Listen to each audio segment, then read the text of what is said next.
Bismillahirrahmanirrahim. Assalamualaikum warahmatullahi wabarakatuh. Selamat malam. Masih seger suaranya, berarti masih belum ngantuk ya. Yang saya hormati Bapak Rektor, perwakilan dari Pemprov, kemudian ada Bapak Wakil Rektor 1 dan 2, serta seluruh jajaran Universitas Muhammadiyah, serta seluruh hadirin undangan Bapak Ibu sekalian. Bukan undangan ini ya, pengunjung ya, pengunjung mall ini.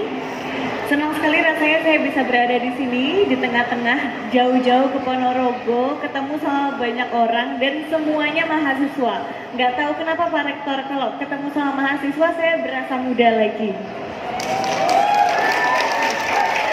Semangatnya luar biasa. Jadi teman-teman sih nggak menolak tua Pak, maaf ya Pak. Jadi teman-teman, saya datang ke sini diminta untuk bisa memberikan motivasi. Yang saya bisa mungkin memberikan sedikit pengalaman-pengalaman yang saya tahu. Kalau bisa memotivasi teman-teman, alhamdulillah.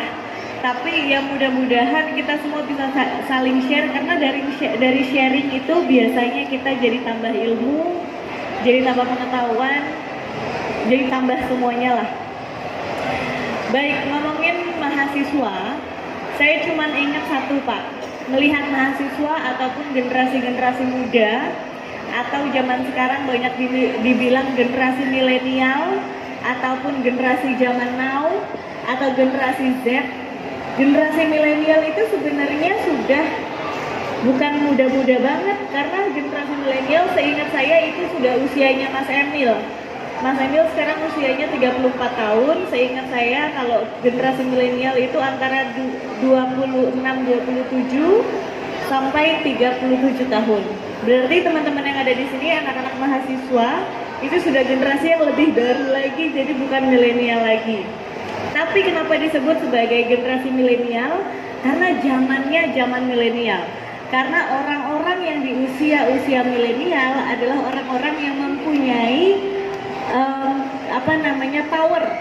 mempunyai power dalam menentukan banyak hal, dalam menentukan trennya mau dibawa kemana, dalam menentukan ekonominya mau dibawa kemana, dan lain sebagainya. Itu ada di tangannya orang-orang atau generasi milenial. Nah, gimana dengan yang mahasiswa? Mahasiswa ini selama menjadi mahasiswa, kalau untuk saya Pak, saya juga mahasiswa, tapi mohon maaf kalau untuk saya tidak bisa dicontoh Pak. Karena cerita saya panjang sekali dengan dunia perkuliahan. Saya baru lulus tahun ini Pak, usianya udah 25, tapi baru lulus. Beda banget sama sejarahnya suami saya, tapi yang harus dilihat adalah spiritnya. Oh, maka dari itu, karena saya tahu kalau kisah perkuliahan saya itu tidak bisa dijadikan inspirasi, saya bawa adik saya di sini, namanya Alila Baksin. Berdirilah. Nah, nanti aku akan minta dia juga untuk bisa cerita sedikit tentang kuliahnya, karena saya disalib Pak. Waktu pada saat itu saya disalib sama adik saya, dia lulus dengan cum laude. Nanti gimana sih caranya bisa cum laude dan lain sebagainya, mungkin adik saya bisa cerita nanti ya lah ya. Baik, ngomong-ngomong mahasiswa, sebetulnya tanpa disadari yang ada di pundak mahasiswa ini berat sekali. Tapi kalian belum menyadari karena kalian masih enak, istilahnya masih enak, masih dalam dunia perkuliahan, orang tua masih open, ya, uang jajan kadang-kadang masih dikasih, betul ya? Nah, itu berarti belum menatap kenyataan yang asli. Tapi sebetulnya yang ada di pundak kalian, yang menunggu di masa depan kalian itu tantangannya luar biasa. Kalau misalnya kita pernah dengar, mungkin ada yang pernah dengar ya, sekarang zamannya industri 4.0, betul nggak? Kalau mahasiswa pasti tahu, industri 4.0 di mana kita semua perlahan-lahan teknologi sudah mulai masuk, teknologi sudah mulai advance. Nah, bagaimanakah caranya manusia ini bisa bertahan? Dan kira-kira saya dulu sempat bertanya Pak sama Mas Emil. Karena kalau boleh cerita sedikit, kalau Mas Emil itu tipenya kalau anak muda bilang tuh kutu buku. Jadi suka sekolah Pak, ngapunten, beda banget sama saya. Kalau Mas Emil, aku ceritain sejarahnya sedikit ya. Mas Emil itu pada saat SMP itu menjadi juara 1 se-DKI Jakarta, sehingga dia mendapatkan beasiswa untuk meneruskan SMA-nya di Singapura. Kemudian dia melanjutkan S1 di University of Wales, S2 dan S3-nya di Jepang beasiswa, dan diselesaikan pada usia 22 tahun. Saya pusing itu dengernya. Gimana caranya ya? Nah, apa namanya, kalau katanya Mas Emil, aku nanya sama Mas Emil, Mas, orang yang suka kuliah nih, mohon maaf dengan adanya industri 4.0, pelan-pelan kita semua ini digantikan dengan teknologi banyak banget yang akan masuk dan mulai menggantikan manusia. Kemudian kita pentingnya apa lagi nih untuk kuliah? Aku nanya gitu. Mas Emil agak tersinggung, namanya dia orang kuliah banget kan. Kamu jangan salah, zaman sekarang beda sama zaman dulu. Universitas itu bukan hanya mengajarkan teori, bukan hanya mendidik bangsa, mendidik anak-anak bangsa, bagaimana 2 kali 2 sama dengan 4 dan lain sebagainya, bukan cuma itu. Tapi pentingnya kuliah adalah membangun kerangka berpikir dan juga karakter, betul ya Pak? Dan menurut saya ini yang sudah dilahirkan oleh Universitas Muhammadiyah selama 33 tahun terakhir berkarir di Ponorogo, betul ya Pak? Selamat ulang tahun ya Pak, sebentar lagi ulang tahun ya. Jadi luar biasa sekali. Jadi saya yakin dunia pendidikan, utamanya di universitas juga semakin hari semakin mengikuti tren. Kita bisa lihat hari ini, kalau zaman dulu saya ingat Expo Pendidikan Education Fair, biasanya namanya cuma Education Fair atau Education Expo, tapi di sini sudah ada entrepreneurship, betul ya? Berarti setiap universitas sekarang sudah mengikuti zaman, karena memang betul Pak. Kuncinya kita bagaimana menghadapi masa depan, khususnya untuk anak-anak yang masih kuliah, di usia-usia anak-anak SMA yang mau kuliah dan juga anak-anak yang masih kuliah ini adalah kata kuncinya entrepreneurship. Jadi di universitas kita dididik bukan hanya tentang ilmunya, tapi juga mental dan juga karakter kita, bagaimana kita bisa berwira swasta. Wira swasta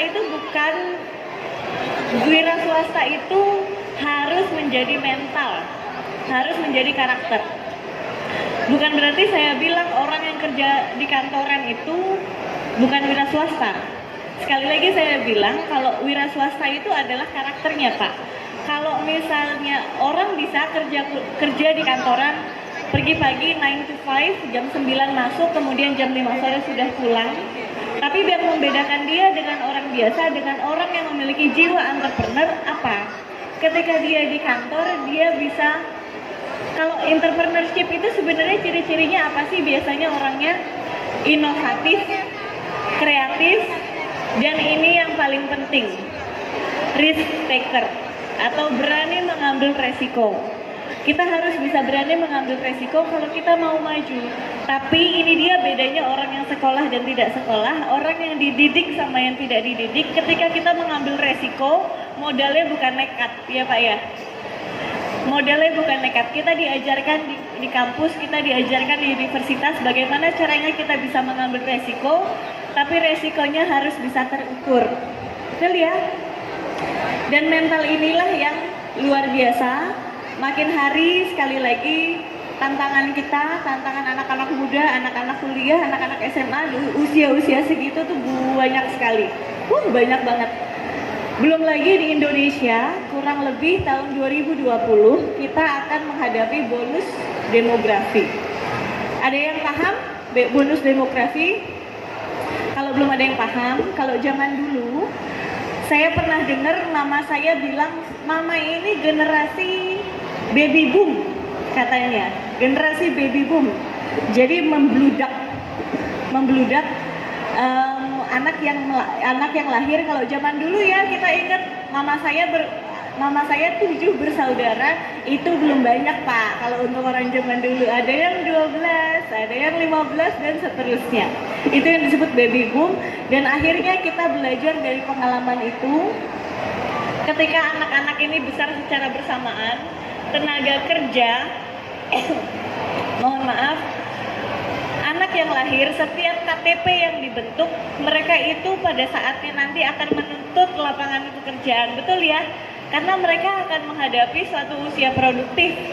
Mereka semua pasti ingin berpenghasilan, mereka semua pasti ingin bekerja. Tapi ketika tidak bisa terprovide karena jumlahnya sangat banyak dalam satu keadaan yang sama, ini yang paling bahaya. Kita bisa-bisa kena krisis ya Pak. Banyak pengangguran dan lain sebagainya, tentunya kita nggak mau. Dari zaman dulu kita sudah belajar, oh itu tidak bisa. Kemudian solusinya apa nih?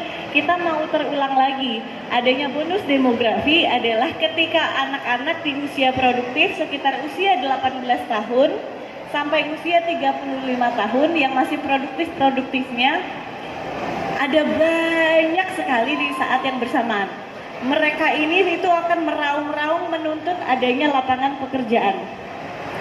Sekarang kita sudah tidak bisa berpegangan tangan sama perusahaan-perusahaan besar lagi. Alhamdulillah kalau memang rezeki kita dapat pekerjaan di sebuah perusahaan yang established. Tapi yang bisa mereka provide cuma berapa? Betul ya Pak ya? Kuota yang mereka bisa kasih ke kita untuk anak-anak ini cuma berapa?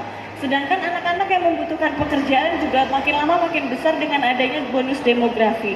Maka dari itu kata kuncinya adalah entrepreneur. Entrepreneur itu mau dimanapun kalian berada, mau dalam kantor, mau tidak bekerja dalam kantor, kalian tetap bisa menghasilkan sesuatu. Itulah yang makanya saya sangat apresiasi Pak Universitas Muhammadiyah menitik beratkan adanya entrepreneurship. Entrepreneurship, kalau misalnya teman-teman di sini masih beranggapan kalau entrepreneurship berarti setiap kita harus punya usaha masing-masing, saya rasa salah. Sekali lagi yang dimaksud dengan Universitas Muhammadiyah sekali lagi itu adalah karakternya, karakter perjuang. Karena orang bisa menjadi entrepreneurship kalau dia punya karakter perjuang, dia berani ambil resiko, dia bisa kreatif dan dia juga mau inovatif dan juga harus kerja keras. Entrepreneurship itu membangun semuanya dari nol. Entrepreneurship membangun semuanya sendiri, yang lama-lama dia bisa besar. Dan itulah tujuan masa depan kita. Dan terima kasih Universitas Muhammadiyah sudah mempersiapkan anak-anak didik kita, mempersiapkan anak-anak sesuai dengan zamannya. Jadi ketika mereka nanti lulus, ketika mereka siap untuk menghadapi dunia pekerjaan, mereka sudah siap dengan segala modalnya. Nah, ada satu hal lagi Pak, mohon maaf ini pesan sponsor. Kalau ini pesan sponsor Pak, saya ingin memperkenalkan sesuatu. Mungkin ada yang sudah kenal, mungkin ada yang belum kenal. Kita mengetahui pada tanggal 13 Februari kemarin, Jawa Timur dapat pemimpin baru, Ibu Khofifah dan juga Mas Emil sebagai gubernur dan juga wakil gubernur. Terima kasih.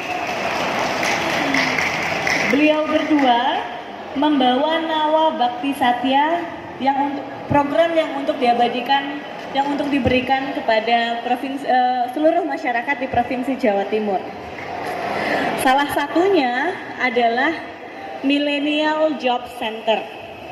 Millennial Job Center ini adalah wadah bagi anak-anak milenial atau generasi-generasi zaman now yang kita membantu Pak. Kalau misalnya mohon maaf sekali, kalau misalnya boleh jujur, anak-anak kita itu sekarang dengan zaman yang luar biasa pesat perkembangannya karena adanya teknologi, muncullah beberapa ide yang tidak pernah difikirkan oleh kita sebelumnya. Kalau misalnya Bapak pernah lihat di YouTube, ada salah satu video yang viral, anak kecil ditanya, ntar kalau gede maunya jadi apa? Saya mau jadi vlogger katanya. Saya mau jadi YouTuber. Wah, zaman mama saya belum ada itu Pak. Sehingga kita ini mau tidak mau berpacu dengan zaman, mempersiapkan anak-anak itu untuk bisa berhadapan dengan zamannya nanti.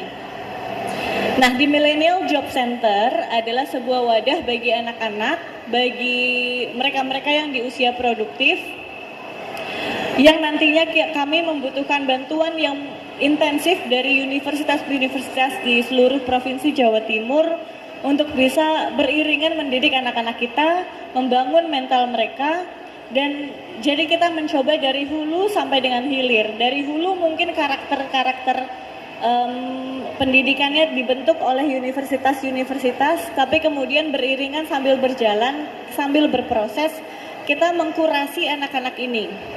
Sekarang kalau boleh jujur, kadang-kadang satu orang, satu pemuda misalnya punya skill di desain misalnya, di desain. Nah, di desain itu kalau zaman dulu kan kita pusing ya mau melamar pekerjaan kemana, mau lamar ke pekerjaan di mana. Nah, di Millennial Job Center mereka itu diwadahi, mereka dikurasi sampai mencapai satu standar tertentu, dan kemudian dibikin, kalau bahasa Inggrisnya, job marketplace, Pak. Job marketplace. Jadi misalnya anak-anak yang sudah dikurasi, anak-anak yang sudah dididik untuk mencapai suatu standar tertentu, kemudian dipasarkan ke dunia global. Bukan hanya Provinsi Jawa Timur, tapi juga ke dunia global, sehingga orang-orang mau ada di Provinsi Jawa Timur, mau ada di Pacitan, mau ada di Ponorogo, atau ada di Solo, bahkan mungkin sampai ke luar negeri, yang membutuhkan jasa mereka, yang membutuhkan arsitek, yang membutuhkan desainer, yang membutuhkan orang editing, bisa mencari dalam satu wadah di mana mereka semua itu sama. Bisa kita bilang artificial office. Karena zaman sekarang udah nggak zaman, Pak. Kadang-kadang dengan adanya bantuan teknologi, kadang-kadang kita sudah tidak perlu bangunan fisik sebagai kantor. Dan karena kalau boleh jujur itu juga modelnya sangat mahal untuk mereka-mereka yang baru mau berentrepreneur, mereka yang mau memulai karirnya.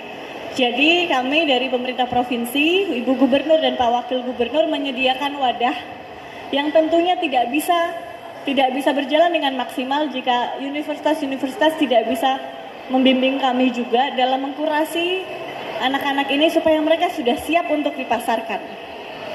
Jadi kalau Mas Emil selalu bilang zaman sekarang udah bukan zamannya lagi kita nenteng-nenteng map, isinya CV, kita lamar dari kantor ke kantor. Bukan itu. Kita kasih apa yang kita bisa. Kita tahu kita skillnya di mana, kita tahu itu yang kita dalami.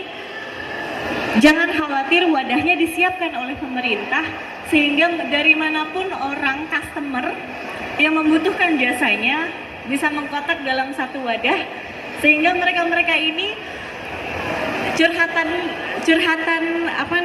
first graduate atau anak-anak yang baru lulus. Saya tahu banget, saya nggak punya modal mau punya bisnis, kayak saya kadang-kadang nggak punya modal, sedangkan kadang-kadang nyari pekerjaan di kantor juga susah. Udah banyak masalah yang mereka hadapi, jangan ditambah lagi masalah dengan mereka harus begini. Kita dari universitas dan juga dari pemerintah harus berkolaborasi untuk bisa memberikan jalan yang terbaik untuk mereka.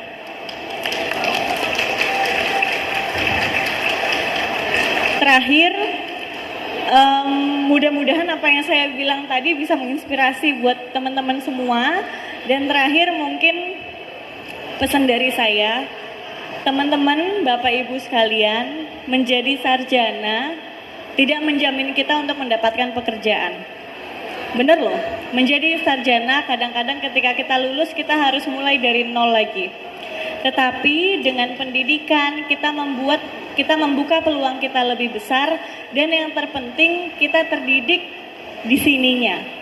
Kita terdidik kerangka berpikir kita, dan itulah yang mempersiapkan. Orang sukses itu bukan karena dia banyak uangnya, bukan banyak apa. Orang bisa sukses ketika persiapan kita dengan kesempatan kita bertemu. Jadi pastikan sebagai anak muda, kapanpun ada kesempatan yang bisa datang, kita sudah siap. Setuju ya? Terima kasih, sekian itu yang saya sampaikan. Dan sekali lagi ada satu aku yakin, karena itu Pak, kelemahan saya tuh di dunia perkuliahan Pak. saya minta adik saya aja untuk bisa sedikit menjelaskan. Dia ini lulus